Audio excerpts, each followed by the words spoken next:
আসসালামু আলাইকুম ভাই। বাংলায় একটা কথা আছে, যেই লাউ সেই কদু। ঠিক আছে? তো এই বিষয়ে বৈষম্যবিরোধী ছাত্র আন্দোলনরা যারা করছিল তারা আবার ফ্যাসিবাদের দোসরদের উপদেষ্টা পরিষদ থেকে সরানোর দাবি। গ্রামের কথা, যে লাউ সেই কদু, তাইলে আর লাভ কি? তো আজকের প্রতিবেদনে যেটা বলা হয়েছে, অন্তর্বর্তী সরকারের উপদেষ্টা পরিষদে ফ্যাসিবাদদের দোসর রয়েছে বলে মনে করেছে বৈষম্য বিরোধী ছাত্র আন্দোলন।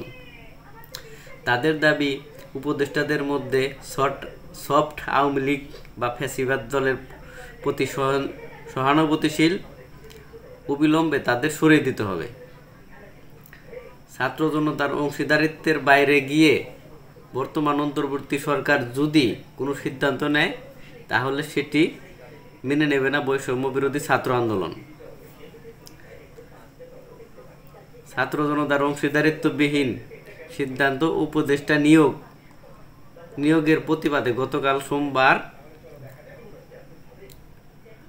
বিকেলে ঢাকার বিশ্ববিদ্যালয়ের রাজু ভাস্কর্যের সামনে বিক্ষোভ সমাবেশ করছে বৈষম্যবিরোধী ছাত্র আন্দোলন। কাছাকাছি প্রায় একই বিষয়ে একই জায়গায় ঢাকা বিশ্ববিদ্যালয় শিক্ষার্থীবৃন্দু এর ব্যানারে মানববন্ধনের পৃথক কর্মসূচি ছিল।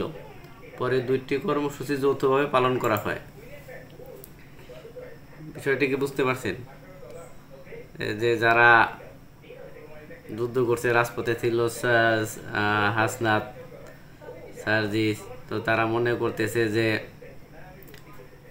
যে অন্তর্বর্তী সরকারের যে উপদেষ্টা পরিষদ আছে এখানে কিছু আওয়ামী লীগের লোক নিয়োগ হইতেছে, বা তাদের যারা পছন্দ করে বা তাদের প্রতি সহানুভূতিশীল এমন কিছু লোক এই অন্তর্বর্তী সরকারের উপদেষ্টা পরিষদে নিয়োগ হইতে বলে তারা মনে করতেছে।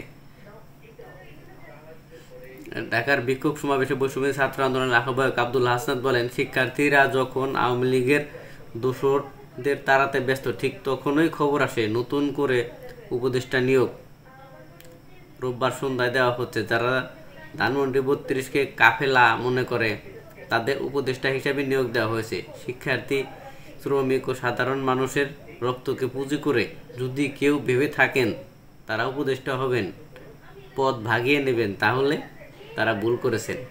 কাদের প্রেসক্রিপশনে আওয়ামী লীগ দোসরদের পুনর্বাসন করা হচ্ছে সে প্রশ্ন তোলেন তিনি। হাসনাত আবদুল্লাহ বলেন, যে শিক্ষার্থী ও শ্রমিকেরা নিজেদের তাজা রক্ত রাস্তায় ঢেলে দিয়ে এই গণ অভ্যুত্থান সফল করেছে, তাদের সঙ্গে আলোচনা না করে, তাদের অংশীদারিত্ব নিশ্চিত না করে আপনারা কাদের পুনর্বাসনের মেনটেন নিয়েছেন? শিক্ষার্থী, নাগরিক, শ্রমিক ও জনতার সঙ্গে মশকরা বন্ধ করুন। ফ্যাসিবাদের সব প্রতীক, বৃত্তি, সহযোগী, উত্তরসূরি সবকিছুই অপসারণ চায় আর কি। তারা চায় না যে ফ্যাসিবাদের বা সরকারের, তারা যেটা মনে করতেছে তাদের ধারণা, বা তারা বলেই ফেলেছে যে এখানে আছে। সরকারকে বাঁচানোর জন্য শিক্ষার্থীরা আর আসবেন না বলে উল্লেখ করে বৈষম্য ছাত্র আন্দোলনের এই আহ্বায়ক, আপনারা বিপদে পড়বেন, আওয়ামী লীগ পুনর্বাসন হবে, আর আপনারা বললে শিক্ষার্থীরা রাস্তায় নেমে আসবে, এটি আর বেশি দিন থাকবে না। ফ্যাসিবাদের দোসর, ফ্যাসিবাদের সঙ্গে যাদের দ্রুততম সম্পর্ক আছে, গত 16 বছরে ফ্যাসিবাদের নুন খেয়ে গুণ গেয়েছে 24 পরবর্তী বাংলাদেশে কোনো ফরম্যাটেই আমরা তাদের পুনর্বাসন দেখতে চাই না। উপদেষ্টাদের স্পষ্ট করতে হবে, যাদের আপনারা নিয়োগ দিচ্ছেন গত 16 বছরে তাদের অবদান কি। অন্তর্বর্তী সরকারের উদ্দেশ্যে আব্দুল হাসনাত বলেন, আপনারা যদি মনে করে থাকেন আমাদের কণ্ঠ রোধ বা প্রতিরোধ করবেন, ক্ষমতাকে প্রশস্ত করার জন্য বাধা মনে করলে আমাদের মাইনাস করে দেবেন, তাহলে আপনারা ভুল ভাবছেন। খুনি ফ্যাসিস্ট শেখ হাসিনাকে আমরা উৎখাত করেছি, তার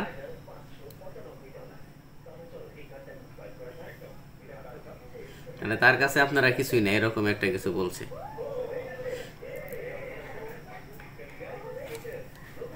লিগ্যাসি মেনটেন করার জন্য নয়, মানে শেখ হাসিনাকে উৎখাত করছে, তারপরে আপনারা অন্যদের কাছে লেয়াজু মেনটেন করবেন বা সম্পর্ক এরকম করেন। ছাত্র নাগরিক অংশীদারিত্বের বাইরে গিয়ে যদি আপনারা কোনো সিদ্ধান্ত নেন তা মেনে নেওয়া হবে না,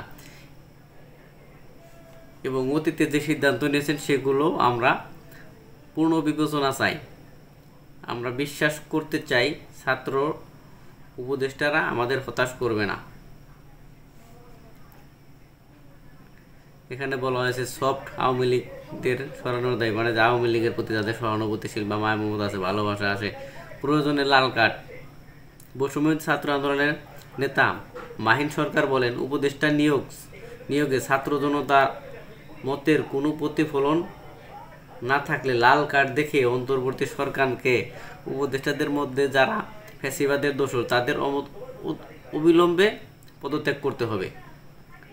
উপদেষ্টা নিয়োগের ক্ষেত্রে উত্তরবঙ্গকে বঞ্চিত করার সমালোচনা করেন তিনি। যেমন সুবিধাভোগীরা ঢুকে যাচ্ছেন, ওনার ধারণা যে সুবিধাভোগী কিছু লোক সব জায়গায় থাকে, যখন বিপদ পড়ে তখন থাকে না, বা বিপদ কেটে গেলে আসে, ভাই আমি তো আসিলাম বা ছিলাম, এরকম কিছু লোকের কথা বলছে তারা।